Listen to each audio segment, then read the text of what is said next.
Hello, everyone. My name is Noelle Velasco, and I'm one of the program coordinators at the American Writers Museum. I'd like to welcome you all to this program at the American Writers Festival, celebrating the past, present, and future of American writing.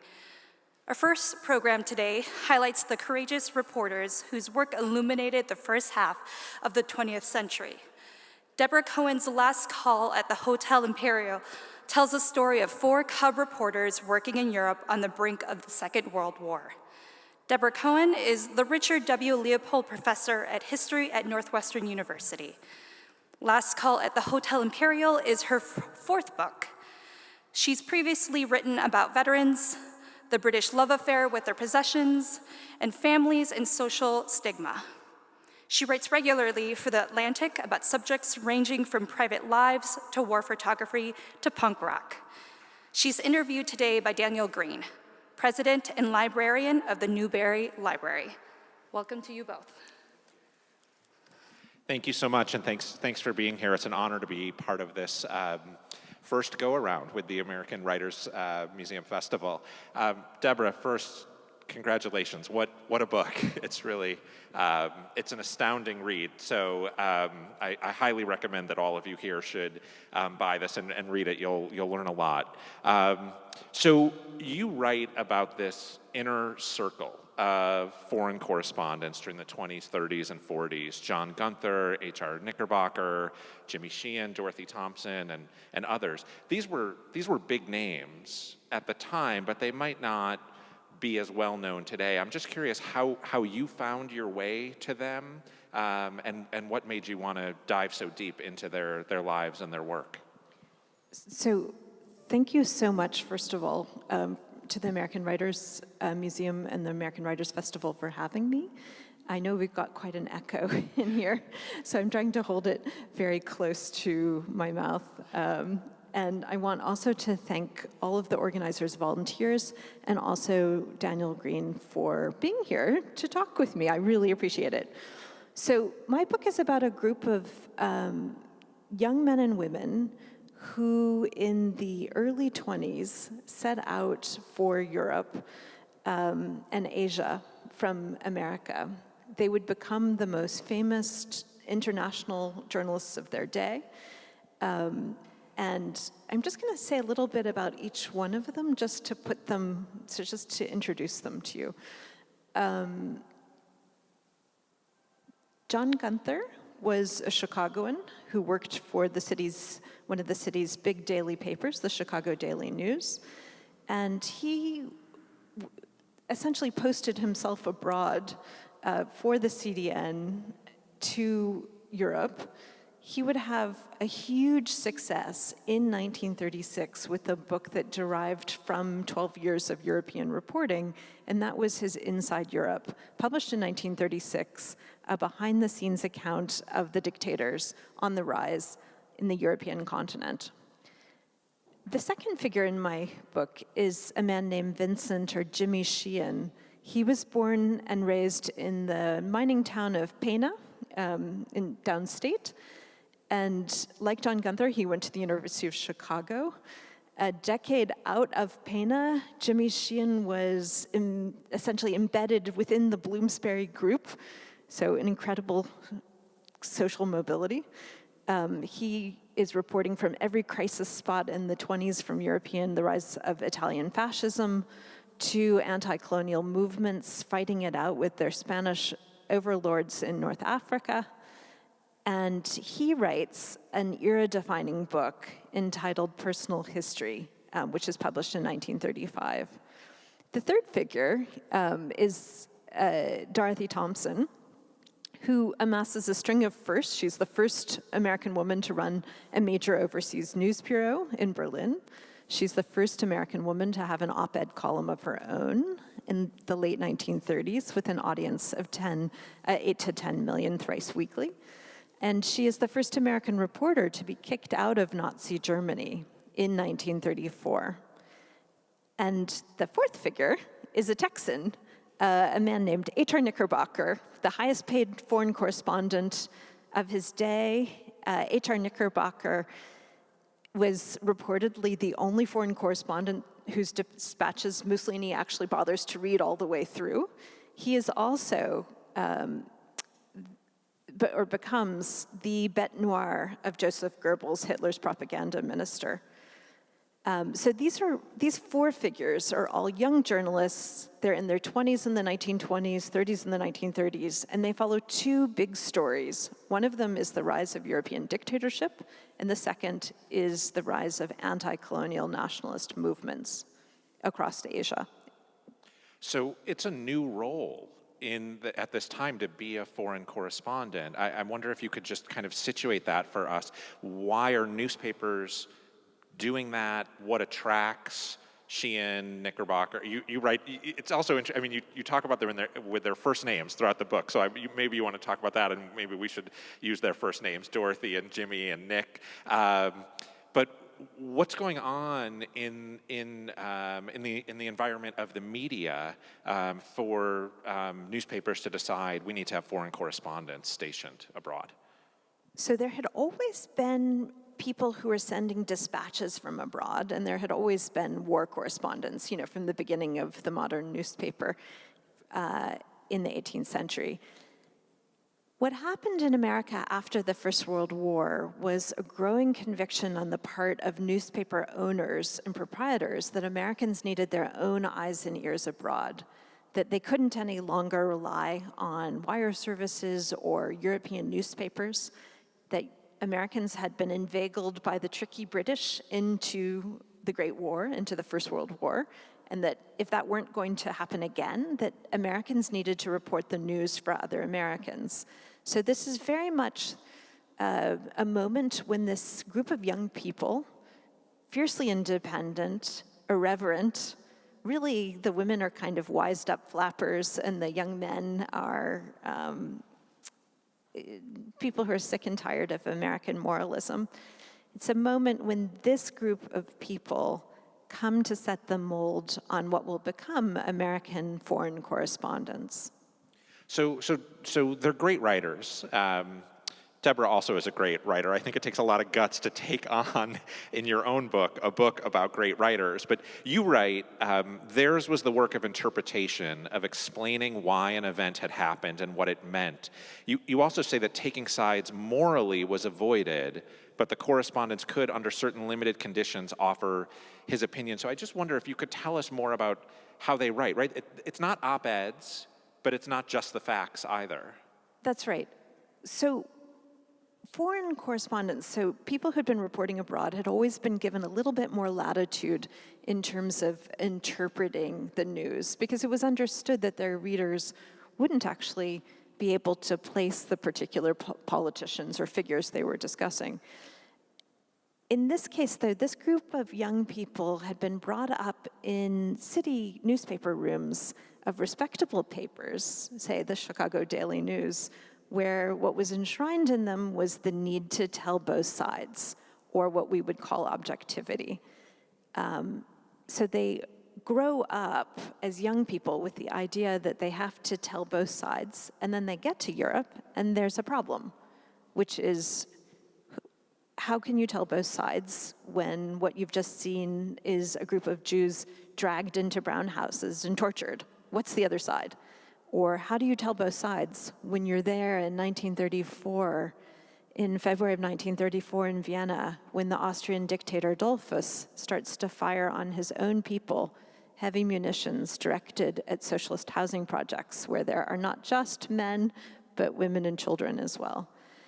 And slowly, and actually for some of them very agonizingly, that was certainly the case for John Gunther, they begin to surrender the idea of objectivity and to feel that they're not just witnesses, but that they have a responsibility to report the news in a way that Americans are going to understand the urgency of what they are seeing, and also understand that the United States cannot stand apart from the great world conflict that is brewing.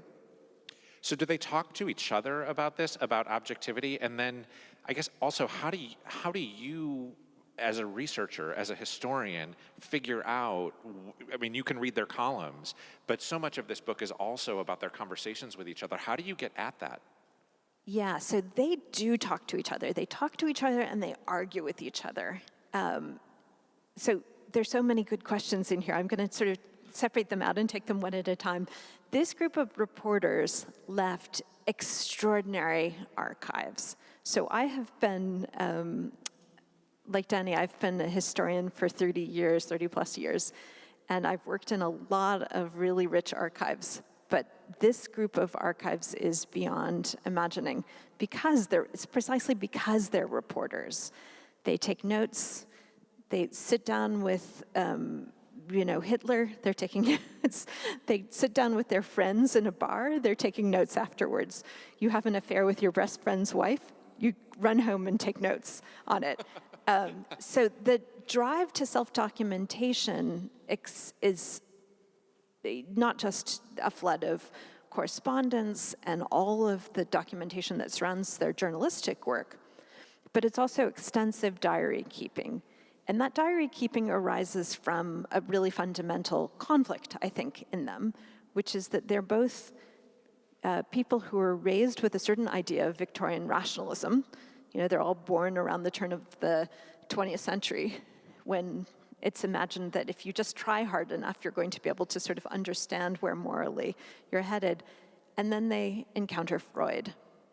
And they begin to believe intellectually in the irrational, but they still feel that with enough effort, they can work out exactly why it is that they feel the way they do. And so you have these sprawling, enormous diary projects that are born out of the desire to apply rationality to things that they actually recognize are irrational. There are many, to return to the objectivity question, there are many conflicts that they document of arguing with each other late into the night. As I say in the book, I want the reader to actually feel and hear those conversations, because for me, as a historian sitting in the archives, they were so vivid. So they're arguing, should the United States be in the war? When should the United States be in the war? How do you report something like the assault that the Austrian dictator Dollfuss makes on his population? I should add that there are the four principal reporters at the heart of the book, and then there's another one who is Frances Feynman Gunther, who marries John Gunther. And she is constantly taking her husband to task, not just because she feels that he's reporting the wrong thing, that he's too much of a Chicago American profile reporter. He's telling you what the man's mustaches looked like and what he ate for supper or what he ate for breakfast. And she wants her husband to take a much firmer stand and actually to engage what she views as the really crucial issues. One of them is Marxism, so economics, and the other one is Freud, psychoanalysis.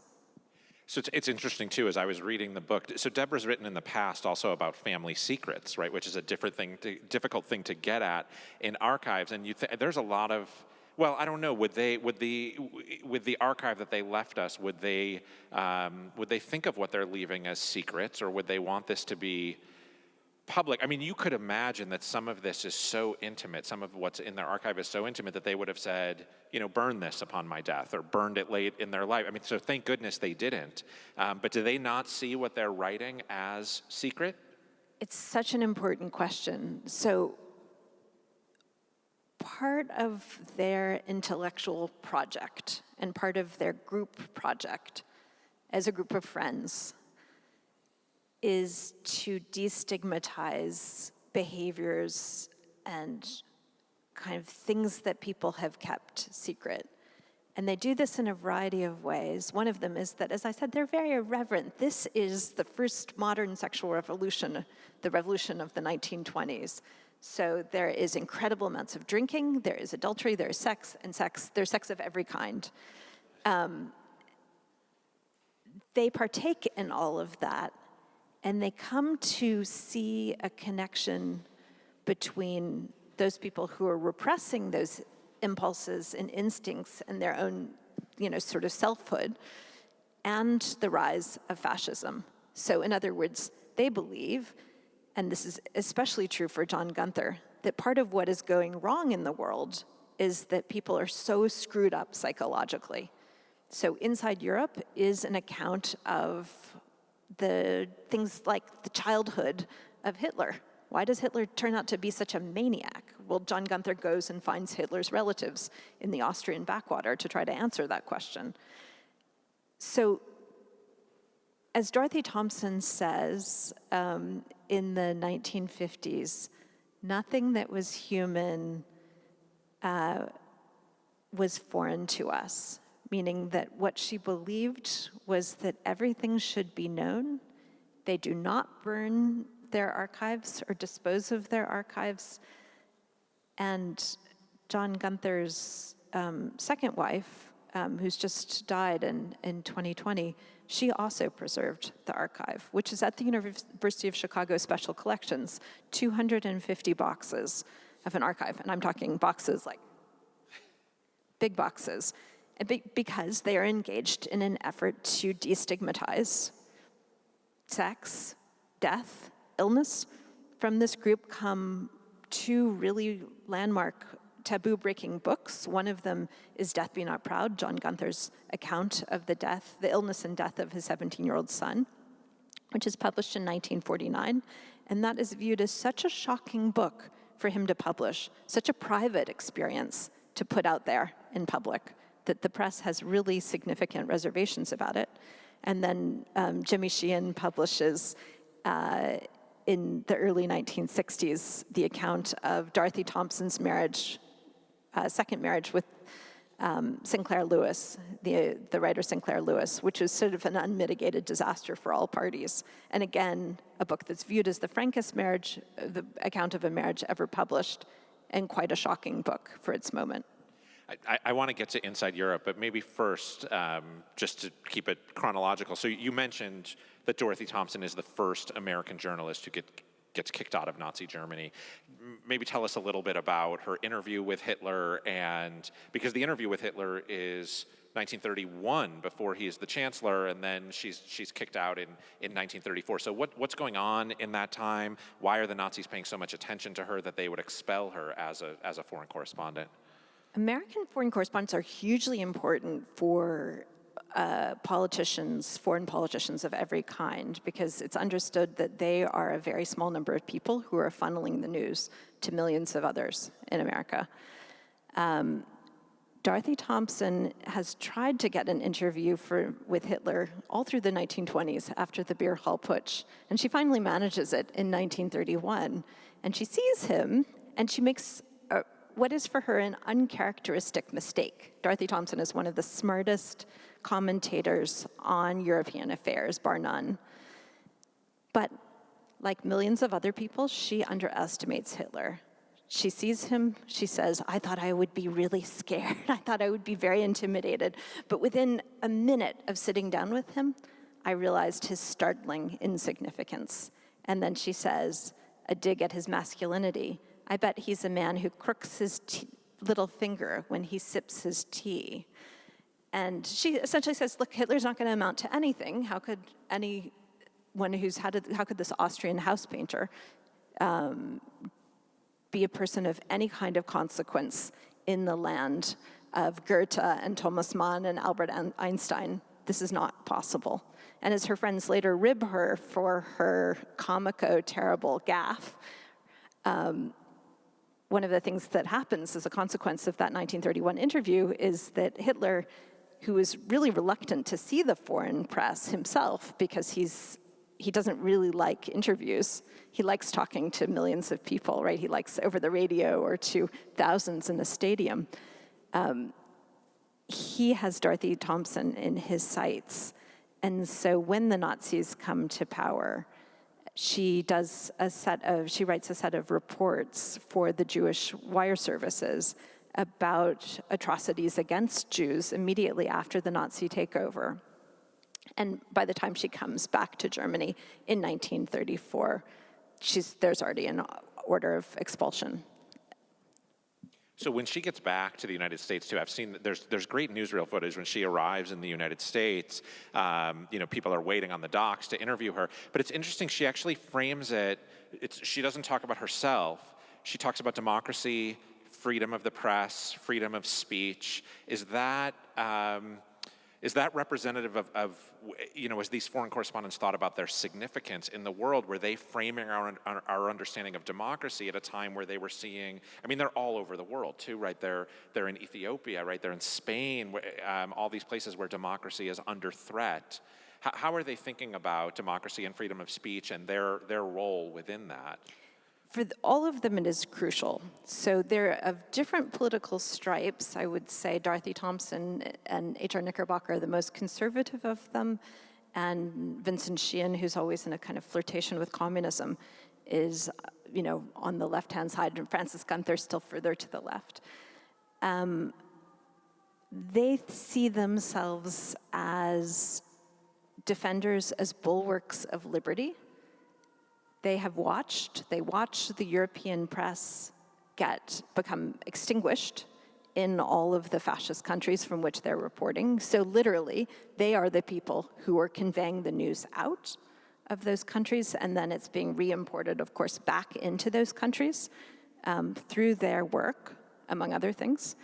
So Dorothy Thompson, she when she's expelled from Germany, she both has a very good sense of how to turn this into a publicity triumph for herself and to really make herself part of the news story.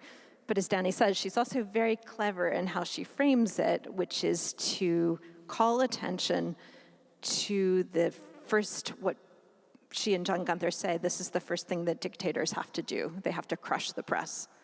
And you can crush me, you can kick me out, but there will be another foreign correspondent who's going to come and is watching you. So January 1936 is a really important moment in your book when Inside Europe comes out. I wonder if you can just kind of set the stage, tell everyone what this book is about, and then I think you say it's an unabashedly American book. So what does that mean? So Inside Europe, John Gunther as a young man, had wanted to be a novelist. So he'd written a bunch of unsuccessful novels and short stories. And Inside Europe was commissioned by Cass Canfield at Harper's. He was looking for someone to write a survey of what was happening in Europe. And Gunther started this book. He had to be persuaded to write it. He got a huge advance at the time to write it. Cass Canfield actually wanted H.R. Knickerbocker to write it, but he said, I'm too busy. The only guy who can write this is John Gunther. Gunther starts the book with the idea that what he's going to do is report all the stories that you will hear if you were a reporter sitting in the reporters' bars, all the behind-the-scenes news, all of the gossip, all of the scandal, all of what's really going on with the personalities behind the news, and that he's going to publish it. Now, at first he thinks he can't actually attach his name to it because it's going to be such a scandalous book, and it's viewed as being a hugely American book because of the interest in personalities, because of the sense that here is an irreverent outsider who is taking on the pieties, the established orthodoxies of politics, and the way in which you should actually write with some kind of dignity about world leaders. Instead, he's writing about Hitler, Mussolini, and all of the little kind of tin pot East European dictators as being gangsters. He, as I said before, he goes and he finds Hitler's relatives in this Austrian backwater village. He goes and he collects the latest scoop on Ataturk's venereal disease. He is essentially retailing a lot of what counts as the unpublishable newspaper material. And the attempt is, he puts it right there on the first page. He says, unresolved conflicts and repressions in the lives of various European politicians will cause the end of our civilization. This is crucial to know.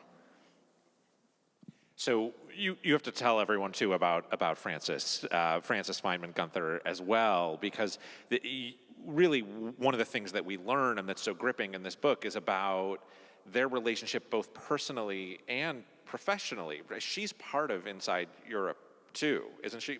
But certainly maybe not remembered until you've kind of recovered that history for us.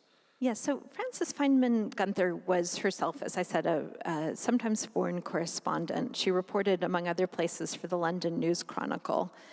She was a young woman who, she was Jewish. She had gone to Barnard, to Rice, to Radcliffe, claiming that she'd gotten kicked out of all of them. She did get kicked out of 2 of the 3, but probably not Radcliffe, but it made a better story.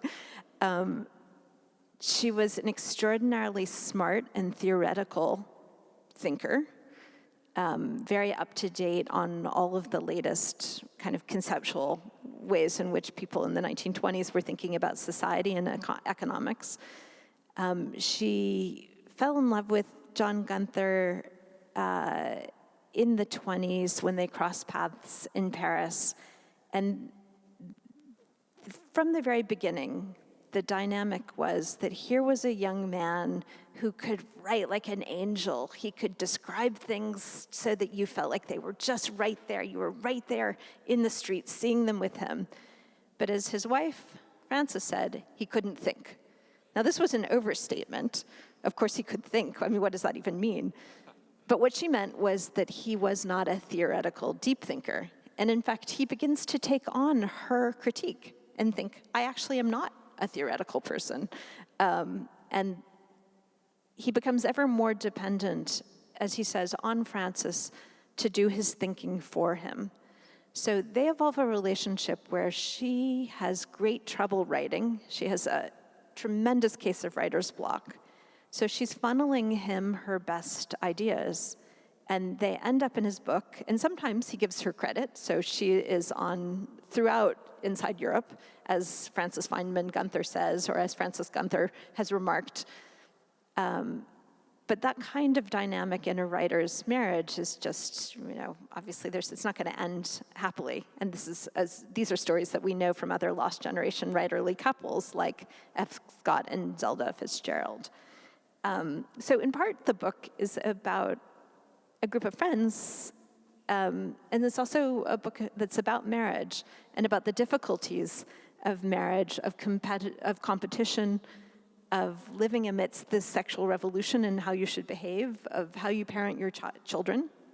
And the reason it's about both private life and also about their work is that they are constantly making those connections for themselves. So Frances Gunther is asking herself, how is a marriage like an empire? So how is my marriage like the British Empire? And it seems like a ridiculous question on the face of it, but really what she's getting at is how does domination and subordination work in a marriage? What resources belong to the Indian people, and what resources are the British entitled to? What of my own intellectual capital belongs to me, and what should I give to my husband? So that kind of slippage between inner life and geopolitics is totally characteristic, not just of this group of people, but I think of many, many other people in the 1930s. Well, and some of the last portions of the book also really look at John and Frances Gunther as parents, too, in a deeply emotional story around the sickness of their son. I wonder, that actually takes up kind of a lot of real estate in your book, and I wonder, I think you should tell that story, but also, why did it become so important to the book as a whole? You really go deep on their son's illness. So this is the book, Death Be Not Proud, published in 1949, is the book of John Gunther's that's been continuously in print. It's the only book of his that's been continuously in print. As I said, it was a taboo-breaking book, like Inside Europe, and for some of the same reasons, which is that he was bringing to public view the most painful and shocking set of circumstances, which was the diagnosis of his then 16-year-old son, Johnny, with a brain tumor in 1946. So John Gunther at this point is writing Inside USA, which is going to be one of his really biggest books. And he gets a call from Deerfield Academy, which is where Johnny is a student. He and Frances then try everything that could be tried. They consult scores of doctors. They try every sort of treatment that is available. And Johnny dies in the summer of 1947. So the reason this is such a hugely important event, for the Gunthers is probably obvious. I mean, this is the thing that is transformative in lots of ways for both of their lives, as it would be for any parent. Where it's important for the book is, this is the turn in the book when we go from a group of people whose experiences of what matters are forged in the 1930s, and to go back to Danny's point about democracy, one of the things that they share as a common value, this group of friends, is also a belief in the sanctity of the individual, which is they have watched a world be taken over from left and for right by people who don't believe in the individual, for whom an individual life doesn't matter. Death Be Not Proud is an attempt to reclaim this importance of the individual. This is something that they're all doing in various ways. This is John Gunther's way. And what he's saying is, I'm going to show you 70 million people have died in the first half of the 20th century, but I'm going to show you why a single individual life matters, and the possibilities of that life, and the reason why it matters that it was extinguished, and why we should care. So that's for me, what you can see with that book is that he opens up the floodgates. So this is the first modern memoir of illness and death. This entire genre that we now have, which is the grief memoir, starts there at Death Be Not Proud. And he receives thousands of letters from people who write to him to say, thank you for giving voice to my experience. And that was whether their children died, their sons were soldiers who died at Guadalcanal, whether they are talking about another bereavement, that there's a ways in which he opens up a space for mourning. And I say he, but of course I should properly say they, because the book is based upon Frances's notes taken during Johnny's illness. And the book also includes an aftermath, sort of a note from Frances at the end of it. And since I've talked about the Gunthers' competitiveness and their jealousies, especially Frances's jealousies, of what John writes, it's significant that this book they always refer to as the Johnny book, meaning that it's their son's book, it's neither of theirs. Well, and Johnny's voice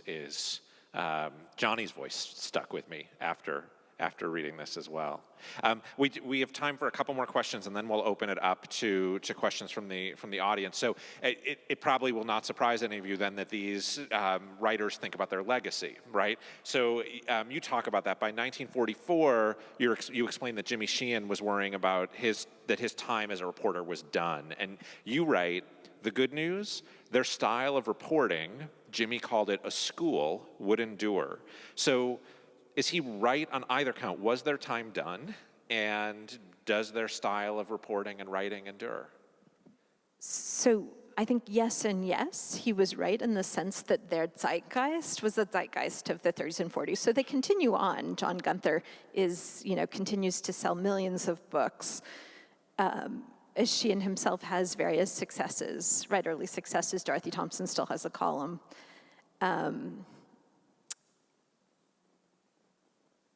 But the moment in which, the era in which they are going to be the signal voices is done.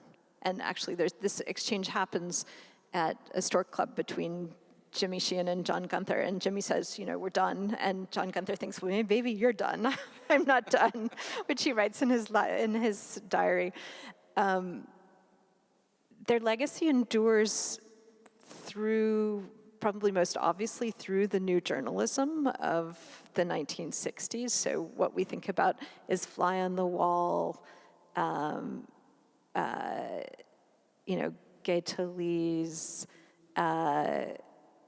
Joan Didion even, a kind of subjective putting yourself into the story. Now, the new journalists never acknowledge the pedigree, so they don't go back and say, well, yes, indeed, it all began with Jimmy Sheehan. But personal history, Sheehan's personal history, 1935, really kind of institutes or inaugurates the significance, or as someone says about this book, who writes a foreword, that what really mattered was what the reporter thought. All right, I'm gonna just ask one more question. And so Deborah fast forwards at the end of her book to 1971 with, I think, this big wink to your readers. So it's 1971 and someone's seeking to write a biography of Dorothy Thompson and is going to meet with Jimmy Sheehan, who's still around in 1971. So he meets this writer, Jimmy Sheehan meets this writer who's seeking to write a biography of Dorothy Thompson. And I think it's fair to say he thinks she's an idiot, right? So you write, the woman had done plenty of research about Dorothy Thompson. She could tell you who Dorothy had an affair with in 1923, as if that mattered. And she had spotted every piddling flaw in her subject's character. But as for the truth about Dorothy, she hadn't the beginning of a clue. So here you are, writing this collective biography about Dorothy Thompson, Nick, Jimmy Sheehan, and John Gunther, and you've told us about their affairs, and you've told us about their work. So it struck me as a lot of courage there for you to kind of close that way. But what are you ultimately trying to leave the reader with in telling that story? Thank you, first of all, for noting that it's a wink. It is a wink. And what I'm saying is the thing that Sheehan and Gunther, who are busy, writing books about other people that they don't like, usually autobiographical things, and Sheehan especially in personal history, makes a lot of enemies with that book because people feel that their own, personal information has been disclosed. But the part of it that's the wink is that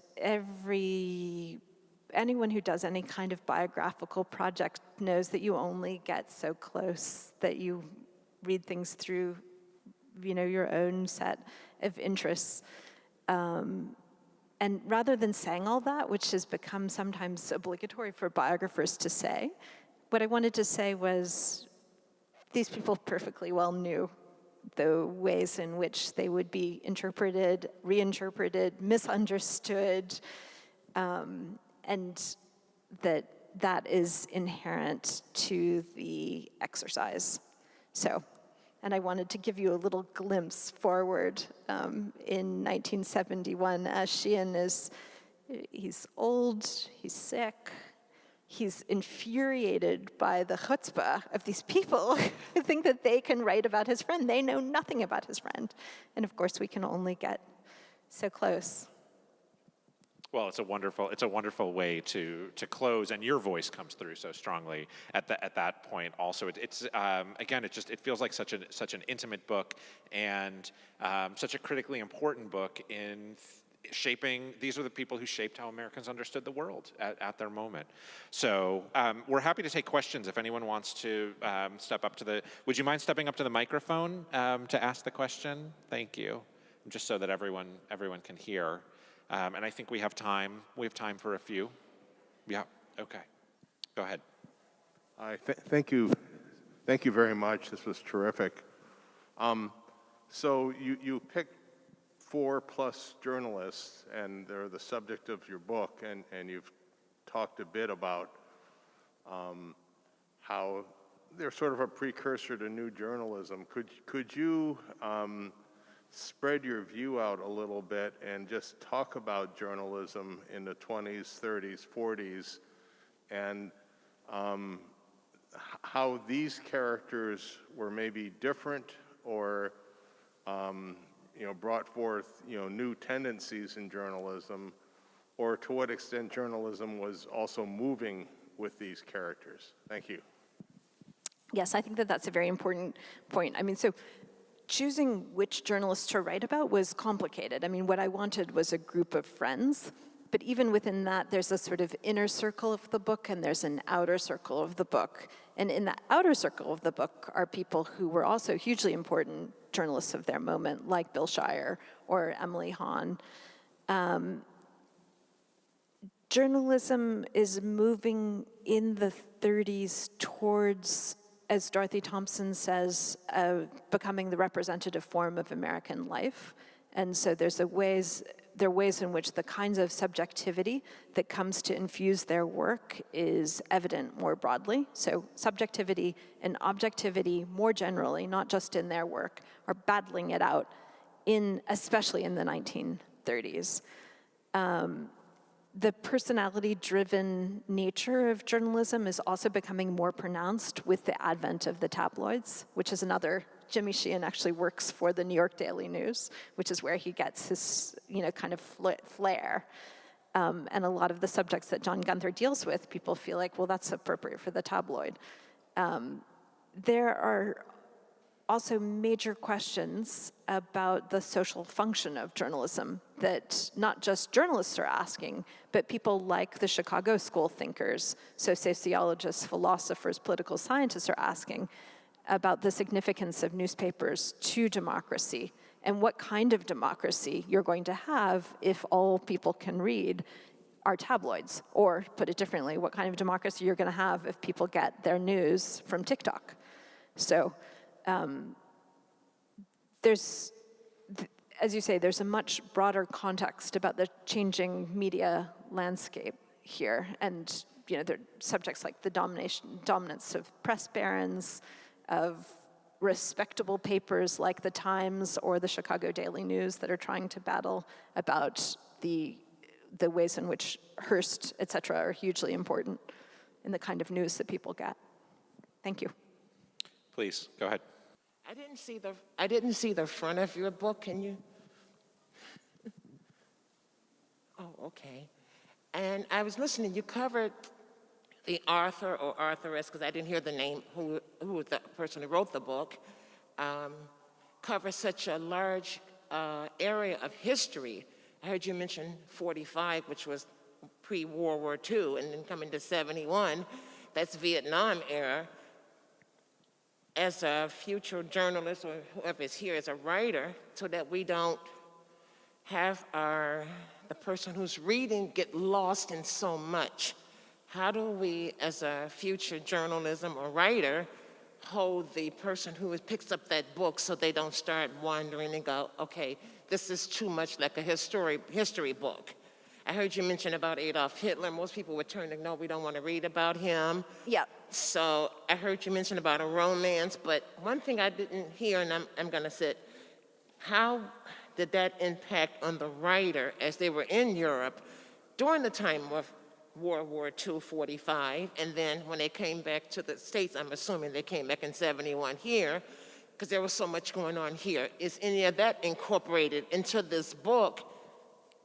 It's a very good question. So one of the things is thank you, yeah. So one of the issues is when you're dealing with a handful of people and, a space of time in which, just like our time now, there's a sense of compression. So here, 1935, the Italian invasion of Abyssinia, then 1936, the Spanish Civil War starts, and on and on and on. So the book really is about the 20s and the 30s, and a little bit about the Second World War.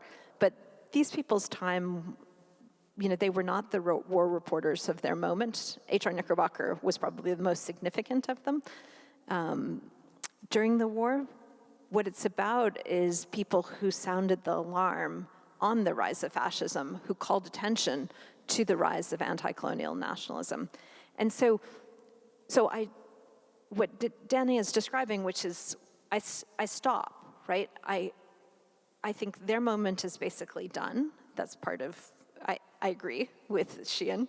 And then I pick back up again in 1971 as a kind of coda, an epilogue, to make you realize, of course, they continue living, most of them, and they're engaged, as people are, in a reevaluation of their legacy. And everything that looks appropriate in their moment, like the emotionalism of their reporting, looks completely different in the 1950s. It looks excessive, over the top. What are these people doing? Why should we still listen to them? But I wanted to give you that glimpse of the very end of the story, because there's a way in which, if you're not going to write a soup to nuts biography, which I wasn't going to. I had too many people to do that. I still wanted to give you a sense of like, what does the life look like? Because those reflective moments at the end of life are some of the most interesting moments in a person's life.